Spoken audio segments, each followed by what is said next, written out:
This is Rebecca Forrest, and I'm welcoming you today to the Women on the Wall radio show. We're here live in the studio today with our producer, Josh. Thank you, Josh, for being here again with us. And we've got a lot of really interesting things to talk about today. We've had some exciting hearings going on down at the Capitol, in particular on sanctuary city issues, on immigration issues. And we'll be bringing on today as a guest Maria Espinoza with the Remembrance Project. A lot of really great patriots came to Austin to testify in favor of Senate Bill 185 and Senate Bill 3. They were in the Senate chambers till the wee hours of the evening. Most of them arrived early in the morning at 8 o'clock on a short notice and stayed there throughout the day to have a chance to have their voice heard on these two very important bills. Senate Bill 185 actually was introduced by Senator Charles Perry, and it is very similar to the bill that was introduced in 2011 that did pass the Senate, but then there was a bunch of controversy in the House version and ended up doing nothing again. So Senator Perry has introduced this bill again, and Maria came to testify along with several of the victims, family members, people who have been murdered by illegal aliens. She came in to bring them and give them the opportunity to tell their stories and to tell how this really invasion of third world people have affected their families forever. So we'll be bringing Maria on. My friend Alice is actually out of the state. She's doing some traveling, much needed traveling with her family. So we're glad that she's had the opportunity to do that. We had last Thursday, we actually were going to come into the studio for a while and try to do a tribute to our friend Rick Rose, who the memorial service was last Thursday. And I was unfortunately got as far as Arlington, but then was unable to come into the studio. So I know Alice and I believe Josh, a lot of folks showed up for Rick's memorial service. And can you kind of fill me in on what went on there, Rick? Well, it was really well done. You know, what Rick would have been very proud of the service. And, you know, it's heart-wrenching because, you know, you don't expect to lose somebody in that fashion. It was unexpected. Even though Rick was in poor health, you know, nobody expected him to go this soon. But it was a very nice service, and the Special Forces crew came out and did a fantastic job. And Mel Moss got up and said some words, and very well done. I know there were quite a few people there, I understand, attending that service. And I had written, I believe you're the one that had the wall up for people to post things about Rick. And I didn't know him that long. And of course, I met him here at the radio station. But he had such a big heart. And I was always amazed that usually when I would leave here late in the evenings, you know, going back towards Austin, he would always call to make sure that I hadn't fallen asleep and that I made it back home safely. So I have very fond memories of Rick. And I just sort of wanted to mention that because we had hoped to do a tribute show for him that day, but things just didn't work out like we planned. So just wanted to say that we really, really will miss him around here. Josh, can you kind of tell me some things that are going on in this area before we have Maria call in a few minutes? Is there anything we need to know about? Well, you know, it's always election season. Yeah. There's always something going on. And it's important. You know, the founders said that if you're going to keep freedom, you have to be a vigilant people. You have to stay awake all the time. And I know sometimes it gets to be a little beat down because you see the campaign signs up, seems like all the time. All the time. But here in Arlington, we're having a mayor's race between Mayor Cluck, who's been in, I believe, for 12 years. He's going for 14 years. And Jeff Williams. And, you know, our Tea Party doesn't endorse candidates. I personally, I'm pulling for Jeff. And I think he's the right guy at this time for the job. Brings a lot of experience to the table and has worked across the state and across the country with different municipalities. So he's got a good handle on local governance, and he's seen the good and seen the bad, so he brings that experience. He's also a very successful businessman. He's lived in Arlington for 30 years, too, and has great ties to the community. That's great. And has volunteered a lot of his time. And although we honor Mayor Cluck and appreciate his service to the people of Arlington, and recognize the good things that he's done, and also recognize some of the not so good things that he's done. It's kind Right. it's time. I feel, and I think a lot of people feel, it's time to move forward, and so it's going to be close. It's going to be a close race either way. Yeah. So, but that's what's going on in our neck of the woods. We always Here like to are hear we. from our North Texas Patriots because you guys are very active up here. Thank the Lord that you are. And as I was watching the Senate testimony, I was so thrilled to see Bob Hall sitting up there because he's just such a great man. Sure. And it really made me feel better to know he was there. And I was telling Josh as we were speaking a moment ago that one of the things he did that's so important when people come up to testify in favor of bills, if you're sitting up there listening to the testimony and you're in favor of what your witness is saying, it really is helpful to ask them questions because the Democrats are very good at that. And their witnesses, their testimony will go on for 15 minutes sometimes, whereas, traditionally the buzzer goes off at 3 and usually they'll just say thank you very much and that's it. So I was really pleased to see Bob do that. And then I also saw in the news that Connie Burton was doing a lot of great things. And of course, Jonathan Stickland we need to clone him, I think. And we are. Yes. And that's the exciting thing is that we're Yeah. seeing more and more good, principled statesmen, not politicians, not Right. the slimeball politicians, Right. but principled people who see things as black and white, right or wrong. Right. And Bob Hall, Tony Tinderholt, Connie Burton, Jonathan Stickland, and the list goes on and on and on and on. Right. And that trend is continuing.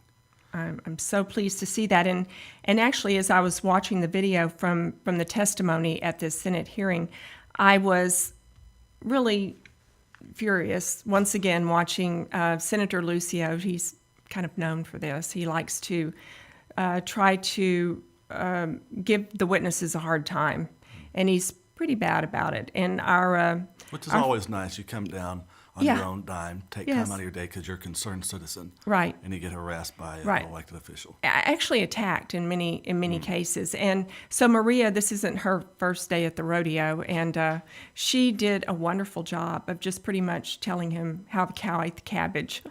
And her testimony on YouTube, that video has gotten, last time I looked, almost 2,500 hits just on that one video of her testimony because she just didn't take it. And I was glad to see that. He tried to do the same thing with Maria Espinoza, but there was some other conversations going on, and so that didn't happen. But it's really unfortunate. It's bad enough that you go there and you have to wait in line behind illegal aliens to testify. It really amazes me, and I know that. So the illegal aliens are testifying before? Oh yes, they will testify absolutely. And they bust them in. They will bust them in to testify. And then you sit there as a citizen all night long waiting for your opportunity. So I think that's really very odd that we allow that to happen. I know Jim Gibson came up to testify, and I think he was there till they closed almost, which was about 10 o'clock at night when the testimony finally ended.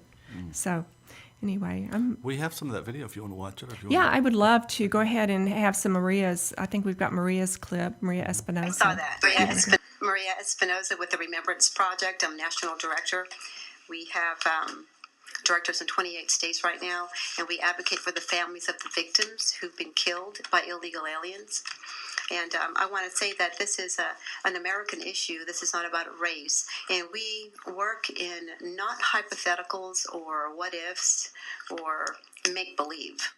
We don't talk about people's feelings here. We're talking about lives here, American lives, real people, real children who are being killed. So I ask on SB 185 to please, for the committee to please remember we must uphold the laws here. And I do have some comments on the previous senators who spoke about Georgia and the economic impact. I did personally call one of the offices, Menendez's office, and asked about his economic impact to include the other part of the equation, which is the cost to Texans of illegal aliens in the country. He gave us the one piece, but we can't have the entire, and we can't consider this information unless we have the entire equation. So I want to point that out. And as far as the issue in Georgia with the crops, I personally spoke with the Georgia Governor Deal's office a few years ago about that very aspect, which is what happened with the crops and who's going to pick that. Well, Hello, this is Maria. Hi, Maria. It's Rebecca. Hi, Rebecca. How are you? I'm wonderful. Thank you so much for taking the time to call in today. I know I'm sure you've got tons of things to do. You've been running all over the place and, running down to Austin. And I know it's difficult to find time. Yeah. How long will this be, the interview? Oh, we'll be talking to you for maybe 15, 20 minutes at least. Is that okay? Yeah, that's fine. Know that let's have a code word, something, because I'm actually in an exam room waiting for the ultrasound technician. So I got an appointment and took it for an ultrasound for my little dog. Oh, okay. Yeah. Well, I tell you what, you can just tell us. You can just tell us when that you need to go, and we'll understand what's going on. Okay. Josh, should we go ahead and get started here? Well, we were just watching your testimony, Maria. And Okay. On 185, right? Yes. Uh-huh. Okay. Yeah, we were just watching. Yes. So are we live now? Yeah, we're live, Maria. So we can just go ahead and, I was just trying to let people hear a little bit of your testimony, because you talked a little bit about the Remembrance Project and all the great work you've been doing with that organization since you founded it. I believe it was like in 2009. Is that correct? Yes. Yeah. Yes. 2009. And as I was refreshing my memory about it and from listening to your testimony, I think you said you have about 28 chapters now throughout the nation. Is that correct? Yes. Yes. We have the directors in 28 states right now. And this year, we are working on getting all 50 states on board so that they can champion the families and the victims in their state. Mm-hmm. So last year and a half, we've been so very busy traveling and making presentations and making supporting our directors and helping them accomplish what the Remembrance Project stands for. So now, this year, I'm determined to get all 50 states. So I'll be reaching out to everyone we know for contacts in the states that are not listed on our website under National Campaign. And I'll give my website right now. It's theremembranceproject.org. Okay. theremembranceproject.org. Well, Josh just said, can you tell us a little bit about the Remembrance Project? Of course, I know about it, but some people may not. So can you just go ahead and fill us in on the Stolen Lives Quilt? Absolutely, Rebecca. The Remembrance Project honors and remembers Americans who have been killed by illegal aliens. And we do that by the Stolen Lives Quilt. We memorialize 3 victims on each Stolen Lives Quilt banner, which is a 6-foot long by 3 feet tall. It's digitally printed, and it's basically a flag. And we do that in order to remind our public servants the great loss of our families, simply because current laws are not being enforced and our Constitution not followed, and the public servants, many of them do not serve our families and have the best interests of our families and our country in mind. So we thought this would be an excellent way to sort of champion the American family in America and try to put the focus back on American families instead of, being everywhere else and caring for everyone else. And, mom, dad, and baby is the family values, of course, and the patriotism. We need the patriotism and the pride back in our country. We have an administration right now that seems to not like our country. So the Remembrance Project focuses on memorializing our loved ones who've been killed because the public servants are not doing what they're supposed to be doing. Right. And, Maria, you did a great job, I think, bringing in Dan, is it Govach? Yes, Mr. Dan Govach, Yes. and also Mrs. Wilkerson Yes. testified. And it was very heart-wrenching. I'm glad they wanted to do this, and we're interested in wanting to do something in order to help prevent another family from the same horrific nightmare that they're going through. And I just commend them. We all can't thank them enough. Mm-hmm. It's reopening that wound every time they come out in the public and talk about it. So as you could see by their testimony, it was very, very emotional. It was. It really was. And, I was really angered by the response of some of those legislators that were in attendance. I know they kept bringing in other, legislators to sit in because it was really only the three that are on that subcommittee.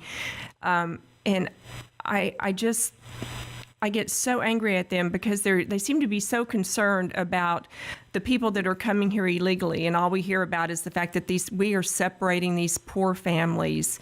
And I believe you said this, Maria, what about the separation that occurs between the family members of these people that have been murdered by illegal aliens? That's not something that's ever going to go away. And I don't understand their reasoning at all, except that I do believe some of them really I think they have a dual allegiance to other countries. Oh, I believe it. You can absolutely hear it when you're there testifying, Yes. and the way they belittle the people who stand up for our families is outrageous, and it's not going to be tolerated anymore. That verbal abuse and abuse of their employers, by the way, ends right now. That I will absolutely not sit in that room another minute when they are belittling and talking down to and pointing a finger, as the Lucio was doing to just about every other person who testified for this bill. Yes. It's outrageous. I can't believe such unprofessional and inappropriate behavior from supposed to be a leadership figure. Right. I agree. And I think actually we have some of Senator Lucio's performance that will be having into this. It'll be put into this show. Josh will put it in there so that people can really see the way they behave, because it's not acceptable at all. I did want you, when you were in your testimony, Maria, you made a great, some great comments, of course, but the one I really liked was when you spoke about the contact you had made. I believe it was with the governor of Georgia, or you spoke with somebody about dealing with the farmers and the crops. Yes, absolutely. And you said, I misspoke about the on that inmates. one because we actually met with him in Georgia. That was 2 years ago on our Stone Lives Quilt tour Right. of 25 states, where we stopped in 22 state offices and met with the staffers and legislative aid for Governor Deal. We spoke with them specifically about what they were going to do to protect the families in Georgia. We told them what we do, what the Remembrance Project was about. And they spent, I would say, a good hour or more with us and explaining what they did. And it was a directive. Rebecca, they just made common sense, used their common sense, rather, and did what we should be doing all across the country, which is they utilize the corrections and Rehabilitation Department and the Agriculture Commissioner. The governor signed a directive asking them to talk, sit at the table, and see how you can help one another with now that the illegal aliens are leaving and the crops need harvesting. And they did it. And like I said, it's a great use of our tax dollars. Right. There's no reason why the prisoners should just be having 3 square meals a day and having a cable television and be recreated. Right. I agree.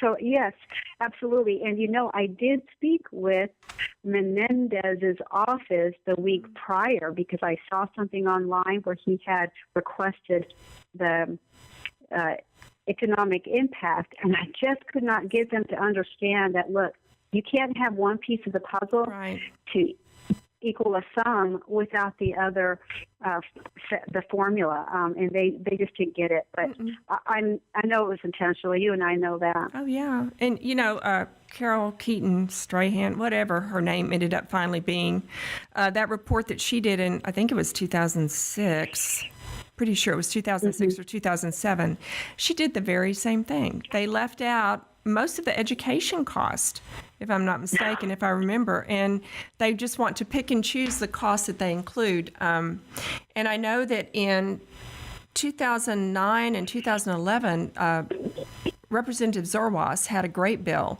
trying to require that all the state agencies report the cost of any benefits that or services that illegal aliens get, which would seem like a very common sense bill, because how can you have these people legislating on something so important and so expensive when they really have no idea how much money they're talking about?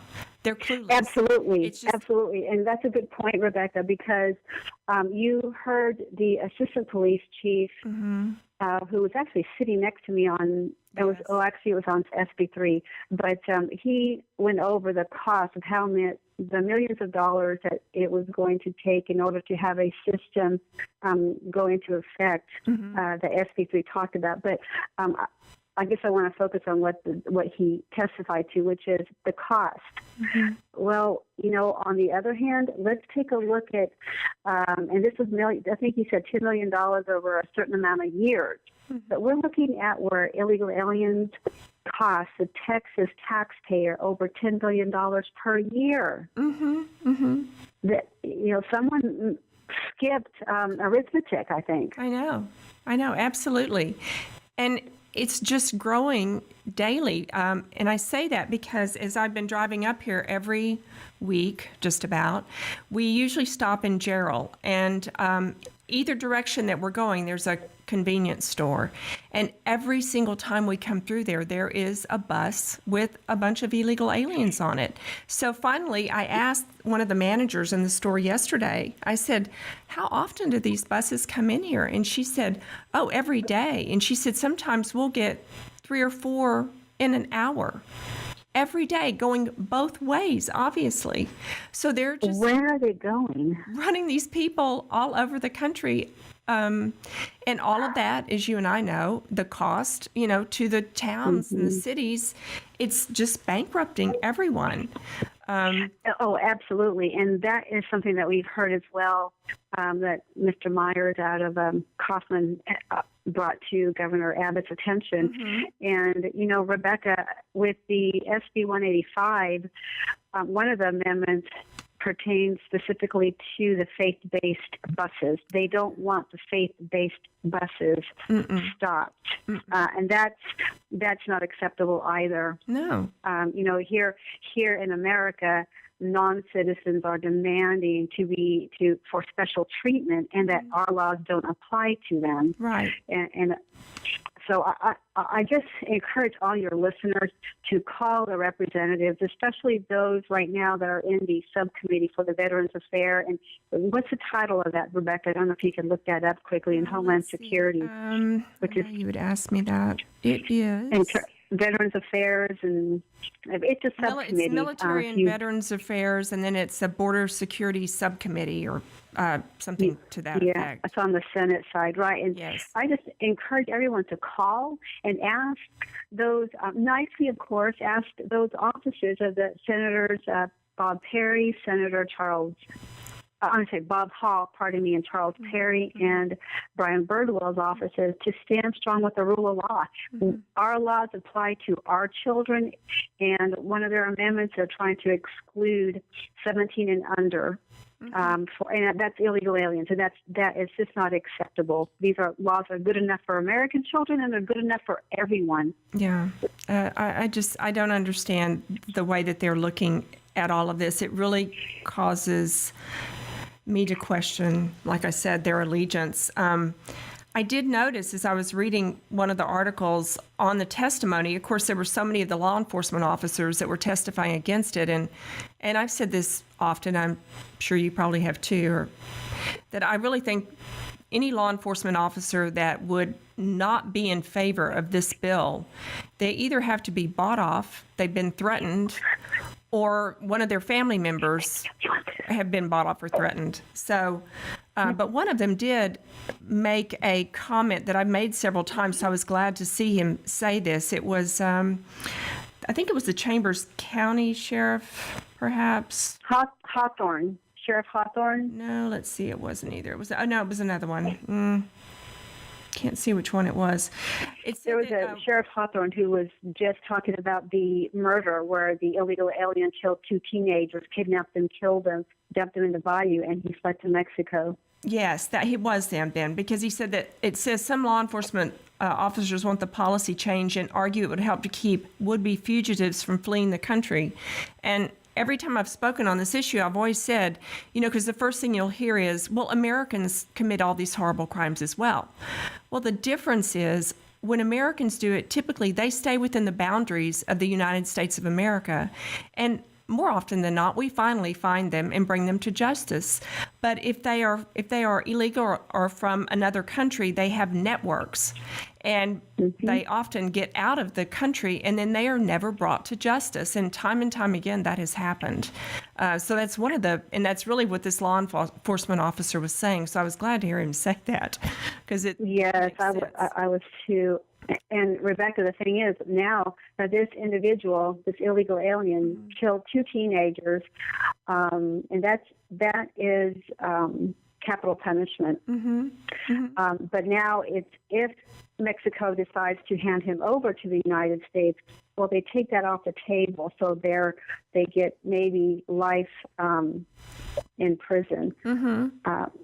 So here we are, the taxpayer, having to again fund illegal aliens, and all because our laws aren't currently upheld. And Sheriff Adrian Garcia, who is a Harris County, Houston, Texas sheriff, testified against SB 185. He's also running for mayor. I have a very huge problem when an officer does not want to uphold the law. And the same I feel with lawyers who who read the law in order to bend it in every which way to benefit a certain class, a certain group. But Sheriff Garcia is is something I think that the Houston people need to be well aware of, that you have a sheriff who is not willing to uphold the law. Right, exactly. And Maria, when you're speaking about the murder that you just mentioned, I think that you and I have spoken about the Felicia Ruiz case.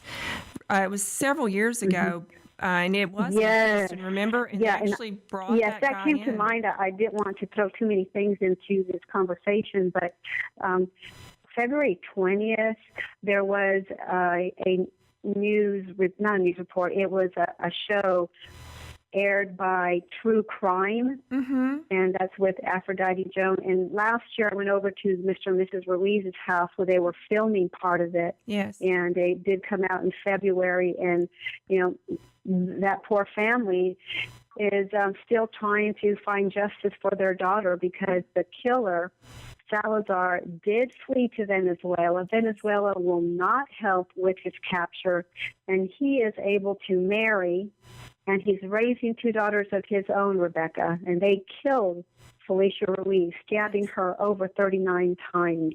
And almost decapitated her, all because she wouldn't join their gang. And she was a high school student there in Houston. Yes, and 17-year-old, had him in the Harris County, I guess it was police, I don't know if it was sheriff's, I can't remember, sheriff's office, and let him go.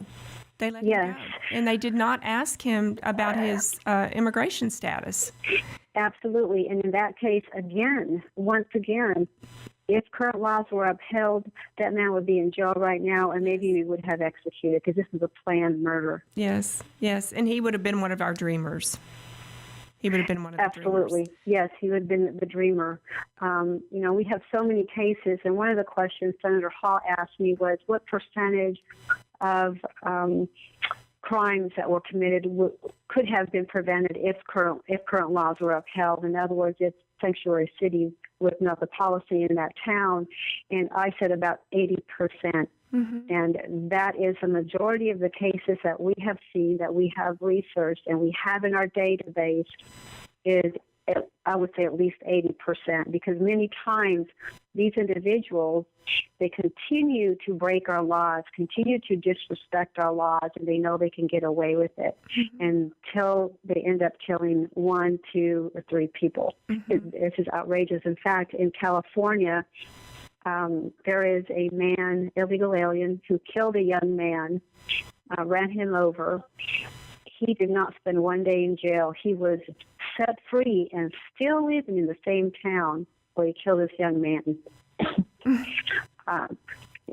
We're working on that one, but on the upside on that case is 2 weeks ago, a court in California, believe it or not, did rule on the side of the family, and the family asked for a new case to be pursued because this man only got probation, Rebecca, and he had petitioned the court to receive early release from that probation. And the family found out about it, and we shared the information throughout California and actually the nation. We had calls into the judge and the mayor and the DA asking them to just simply uphold the law. And they denied early release from probation, and the judge allowed a new case to be pursued for restitution. And after being rescheduled a couple times, they finally went through. There were about a dozen supporters of the family there, and fortunately, they didn't reschedule because the other side was not ready. But, they've had plenty of time, but, they were trying to drag things out. In hoping that the family would go away, I suppose. But so the judge ruled in favor of the family for over $100,000. Will they ever collect? We're not sure. But as long as, and hopefully we'll try to get him deported as well. But if he has anything, believe me, we're going to grab that. We'll do whatever we can to help the family grab that. It cannot replace her son. But it does send a message, and we have to place our family first again. Right, exactly. I know that you are somewhere that you may need to drop off quickly. So just whenever that happens, just let us know. But we want to keep you on as long as we can because, of course, I have lots of things I like to talk to you about. We could probably spend months just sitting around and talking about this. One of the things that always amazes me is that, I know you're probably familiar with that Vienna Convention on Consular Relations that requires law enforcement officers, if they pick up or come in contact with anyone that they find out is, they have that questionnaire that they ask them when they're bringing them in. And it says something to the effect of, if you're a citizen of any other country other than the United States. So, we want to know so we can give you access to your consulate. So they are required to ask that question, unless something's changed that I don't know about, by that Vienna Convention agreement that we signed on to. Do you know if that is still in effect or if that's been changed? Because it seems like to me that, they always want to play that card whenever it's something the Democrats are in favor of. But if that's still valid. Right. I have not heard that it has changed, Rebecca. I think I would just believe that the PC and the displaced sympathy for non-citizens is just that. It's changing the entire way that our law enforcement is able to work. You have the ACLU suing our county sheriffs all across the nation. ICE revises their form in order to be more clear. Right. They are killing us in the court systems as well. I mean, interpret certain laws the way they want them to, the way it benefits them. But as far as I know, look at sanctuary city policy. That's an unlawful policy. It is. And yet it's in practice, and now we're fighting it. And I think in 2009, I believe it was 2009, we brought in Felicia Rees's mom and dad, I believe, and Jocelyn Johnson, Officer Johnson's wife, to testify. And you would think that after the legislators hear that type of testimony, that they would be able to find their backbone and stand up. But in the fact that these, and it's always Democrats, I'm sorry, pretty much, the fact that they seem to think that their families aren't going to be affected, that somehow these illegal aliens are only going to kill all of us, conservatives, because that's what I feel like a lot of times. Like somehow they just don't understand that it's to protect everyone. Not right. We're not trying to just protect conservatives. We're trying to protect every citizen in this country, and really even the illegal aliens that get attacked often and killed themselves. But that's very true.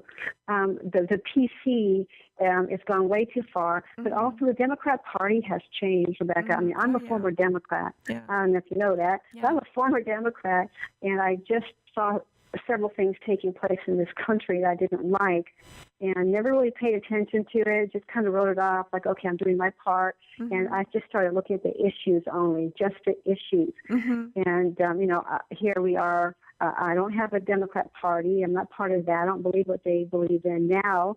Mom and Dad were big supporters of Kennedy. Right. And now the Republican Party, well, I guess I'm too conservative for them as well.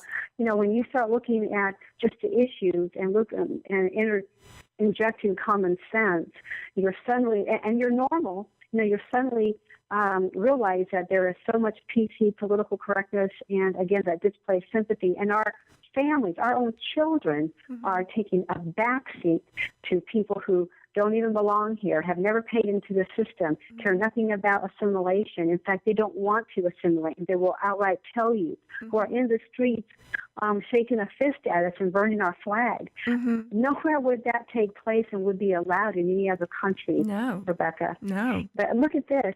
Jamil Shaw, you're probably familiar with him. He is from California. His son was executed by an illegal alien gang member. He had just gotten out of jail the day before, not even out 24 hours. And his job that day was to go out and find a black person, a black American, Rebecca, and shoot him. Yes. And that's what he did. And Mr. Shaw testified last month before the, I'm not sure which committee, judicial committee hearing there, and that's what he testified to. Yeah. His son had his hands up above his head. Right. And they shot him right through his fingers. He's the one that said something about, was there only outrage when, what did he say? Something about when, something about killing a black person and not, I forgot. He made some great comment. He said that they're only outraged when a black person is killed by a white person or a white cop. Yes, and that was a really good comment to make. I thought it was powerful, to be sure. When you were talking about. I want to say one more thing on Mr. Shaw. Sure. When his son was killed, and remember, this is a young man who was 17 years old, and he was a good student and a good athlete. His mother was serving in Afghanistan when her son was killed. His mother was serving and protecting our country, but our country was not protecting her son. No. This young man was being looked at for a scholarship to Rutgers and Stanford, Rebecca. This family did everything right. That was an American dream, much like Spencer Goldbatch as well. Yes. And Jamil received phone calls from, I want to say it was Sharpton and Bill Cosby, high-profile individuals. But once they found out that this was an illegal alien gang member who killed him, right. no more calls, no more offering of support. This is how low this Democrat Party has stooped to. This is I feel just a communistic type Democrat Party. I don't recognize it anymore. Right. Well, they smell blood. They know the power is coming with all of these immigrants, illegal immigrants that are coming in. They know who they're going to eventually register and vote for, and it's not the GOP. They never. It's common sense. If they were, the Democrats wouldn't be trying so hard to get them here. If there was any way in the world they were going to be voting, No, and Rebecca, I've been to different liberal workshops. I call them liberal workshops, and they're put on by Democrats, and they bring in odd panels. And what I have seen, odd panels. Let me explain that. They have CARE. They have, of course, the unions. They have environmentalists like California type people.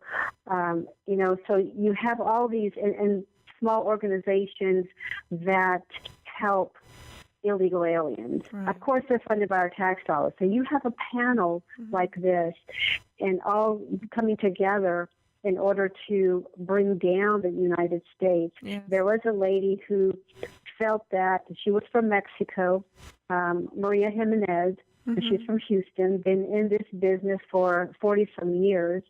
And her goal is to change the United States Constitution so that a foreigner can be president of this great country. Oh, yeah. I have a big problem with that. And so the big picture, I believe, is that how do we get back our country is to continue putting our families first, reminding people what America is and educating them how we became this great nation and the American dream, the American exceptionalism, and it is true. And those countries, all these people from different countries who want to flood here, well, that's not the answer. And like Lucille was saying over and over, you wouldn't feed and clothe and all.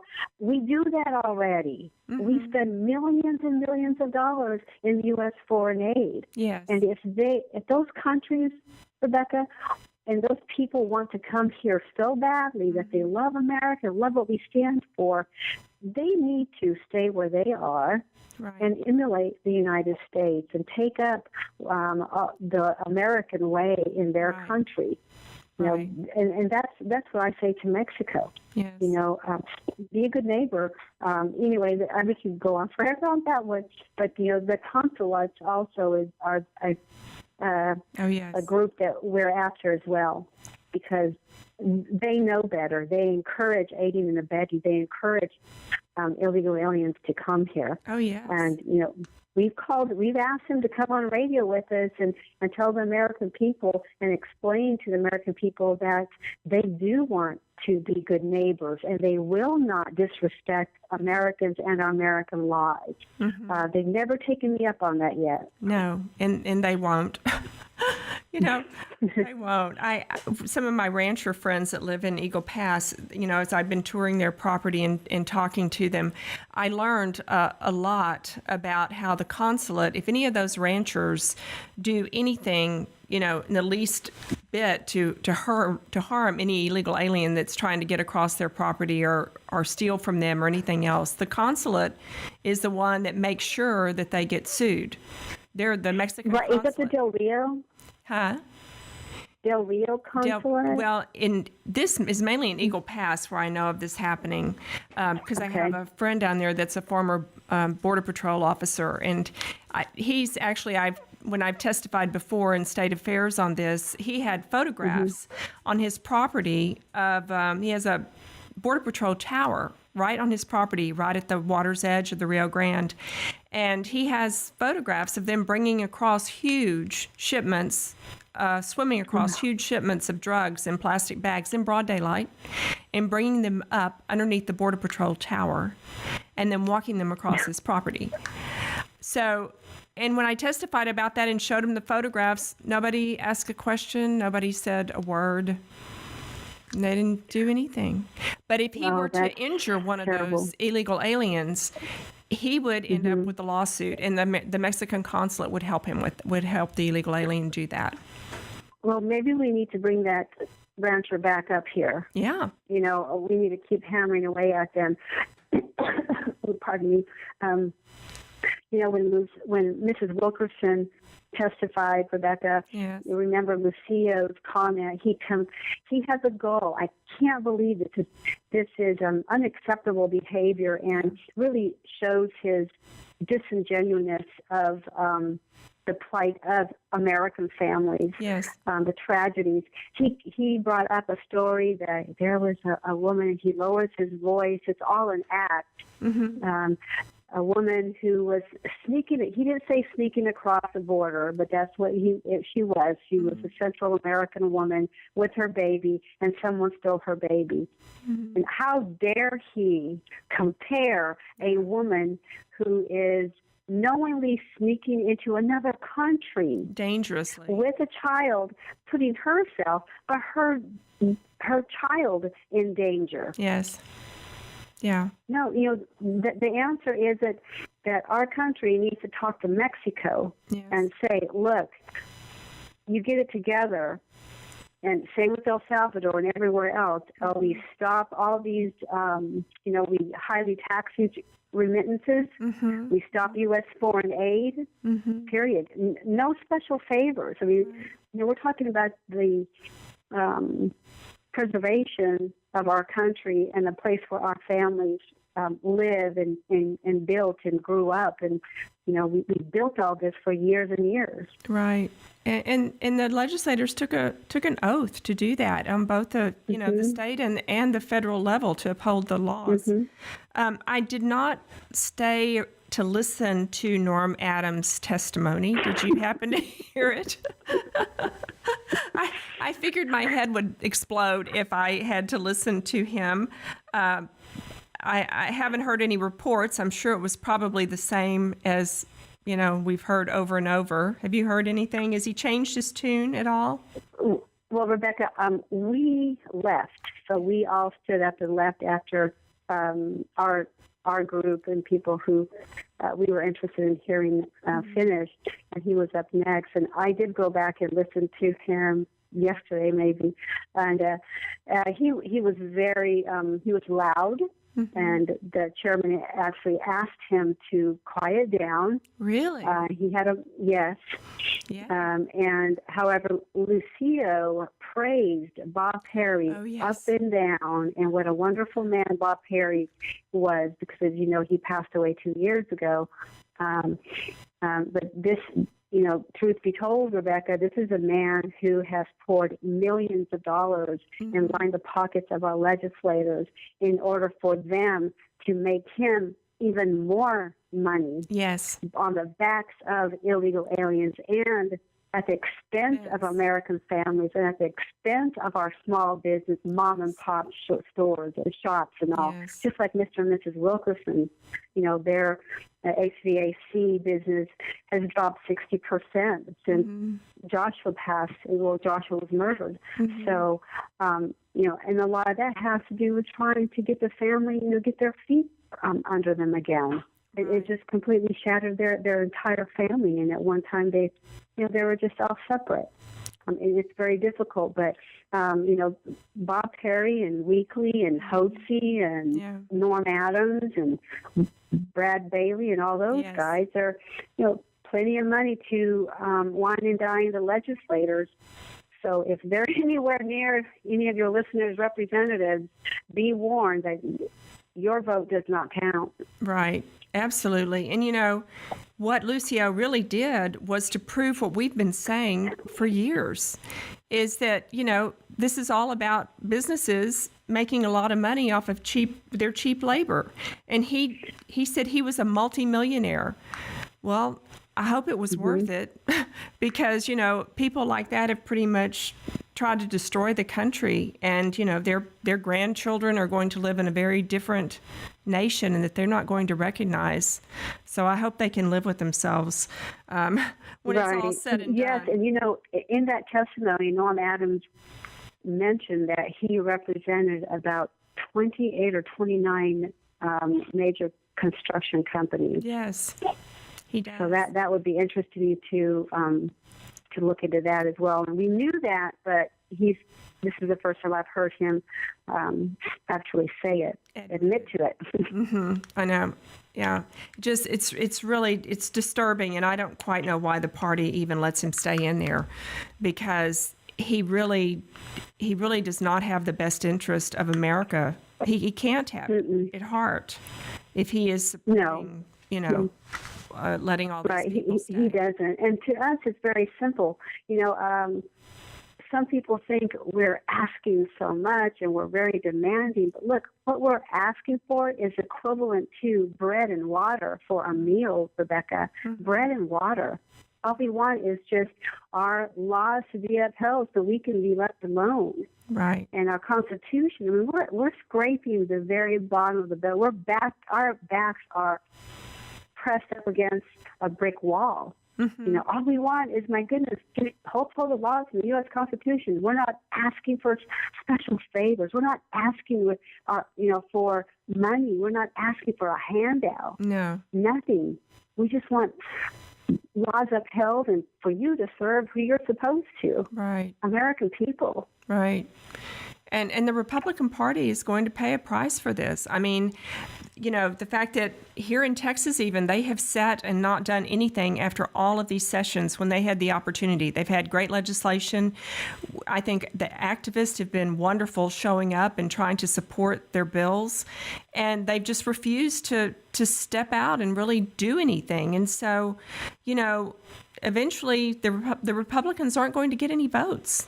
They're going to be overwhelmed by a bunch of Democrats. And I don't know what's going to happen at that point. But as I was looking at just doing a little searching on the internet, I found that the Anti-Defamation League has really gotten excited about you. And I loved it. I saw that when someone sent it to me. It's so fun. It's really amusing, Maria. Is it the photo with under the flag? No, I didn't see the photo, but I love this particular comment that they make, because it said, speaking of you, her emphasis on criminal, undocumented immigrants, I just love the way they say that, adds to the climate of fear that anti-immigrant groups try to create about allowing more immigrants into the country. That's not at all what this is about. It's not about immigrants. It's about illegal aliens that break into the country. We want people to come. Just come legally. We want to know who there's you a front door, just like my dad. There's a front door. Yeah. So, and what are we going to do, Rebecca? If you were standing in the grocery line, how many times do you think that people would tolerate someone else cutting in front of them? Exactly. Yeah. No way. That's not going to happen. And what are we going to do with the people who did wait in line and have paid? Yes. Do we and these illegal aliens now and they're going to receive everything just handed to them. So are we going to reimburse my dad? Does he get reimbursed for all his fees and all that he paid? And we won't even talk about time, but where does it end? I know.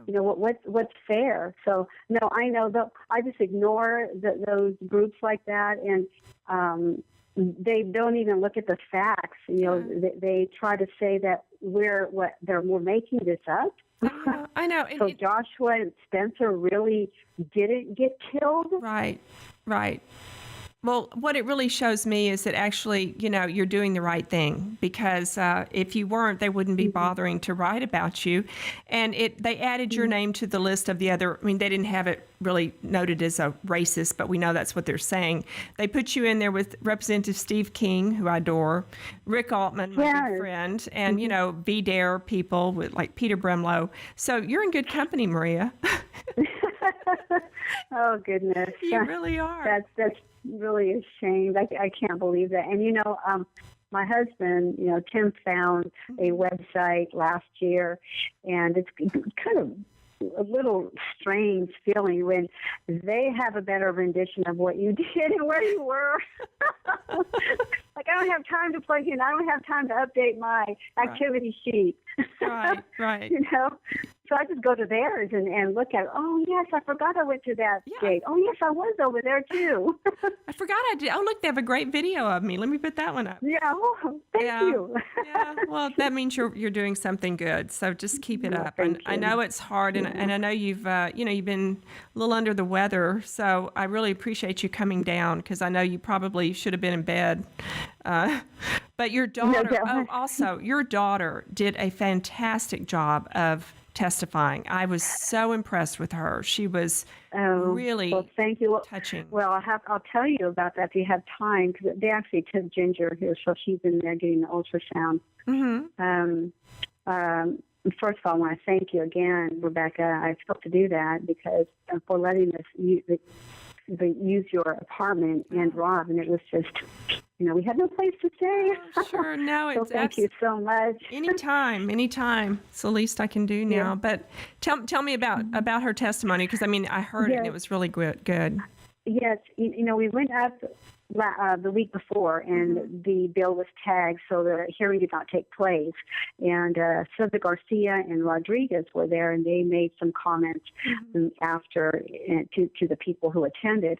And Mrs. Wilkerson asked her about what, one of her comments, and Sylvia Garcia said that she was going to bring people or new people who had been detained 5 to 10 minutes because they had brown eyes and brown skin. In other words, and like Sylvia's own words, dry be well brown. Yeah. And my daughter was standing there when Sylvia Garcia came up to Mrs. Wilkerson. Fallon went up there a little kind of closer, a little protective, and told Sylvia that, I'm brown, and I've never gotten pulled over, and none of my friends have ever gotten pulled over like you're talking about and profiled. And Sylvia Garcia tried to grab her hand, and she said, well, then you're blessed. And I just thought, well, I heard part of that, but also Dan Gelvatch saw what was going on and heard, and he asked her if she wanted to see what Sanctuary City Policies did to his son. Yes. And he was going through his iPhone to look for a photo, and she walked off. She walked off, and he said it, kept saying it, and she turned as she got by the door and said, condolences. Yeah. One word. She couldn't even have the decency as a human being, Rebecca, to say, I'm so sorry, Mr. Goldbatch. I'm so sorry, Mrs. Wilkerson, for your loss. No. Because Mrs. Wilkerson told her what happened to Joshua, briefly as well. Yeah. No, she turned the corner and couldn't get out of there quick enough. Yeah. Condolences. So my daughter was quite upset about that. And, to tag laws to racism is very dangerous, as we know, but it's wrong. Yes. So Fallon wanted to go ahead and sort of rebut her comments with her testimony, and she did. Unfortunately, they ran out of time, so Lucille couldn't point his finger and chastise her. Right. Oh, I wish he would have, because I have a feeling your daughter would have told him exactly what she thought. She probably would have. She probably had to beat me and Maria Martinez to him, though. I think we both talked about that. Maria's testimony, she was excellent. The way she handled Lucio was perfect, and you saw him get quite upset. He was getting angry, and he showed it. Right. And Maria was calm about it. But yes, no, I'm glad, and back to Belle, I'm glad that she did have her say and told it like it was. She went on with George Rodriguez too and talked a little bit about it. And and I hope the youth come forward and speak up. It can't be just up to a small group of us, but we're growing. We are growing. We're educating people, and I think that education is key, because you can never take that from them, and they will carry it forever with them. Now that they know, once you pull that curtain back, then the truth is exposed, and you don't sell out. Rarely are there sellouts in once you know the truth, rarely do you sell out. I know there are some, but I think it's rare. Well, let me ask you, I know you probably need to go, and I guess we're kind of running out of time here, but I noticed when I was looking at Senate Bill 185, I didn't see a House companion bill. Do you know if there's one? Do you know if there's one coming, or you have any idea? I imagine that there will be one, and I think that maybe haven't found someone, or I'm not sure, but there will be one coming, and we'll just watch and see who will carry it. Good. Well, we just need to start calling everybody and encourage them to pass really both of those bills, because I think that SB3 got some type of amendment or substituted. But, well, I guess we better get going, or I have to go back to Austin. And I know you've got a puppy there to take care of. Are you still at the vet, I suppose? Yes, I am, and I'm just waiting on them, so it worked out. But thank you so much, Rebecca. I know you've been in this fight for a long time, and you're so helpful and very wise. So, I hope I can continue going to you for help and guidance. Oh, you're kind. Well, thank you for being there. We were waiting for everybody else to get on board, and we're so glad you're here. So just appreciate all you do, and be safe. And thank you. You too. Hopefully we'll see you soon. And, my door's open, so just let me know when you need a place to stay. Oh, good. God bless you. Thank you, Rebecca. All right. Thanks. Bye-bye. Well, Josh, I guess that wraps it up for today. And Alice will be back with us next week. Awesome. So we look forward to seeing you again. Okay? Have a good week.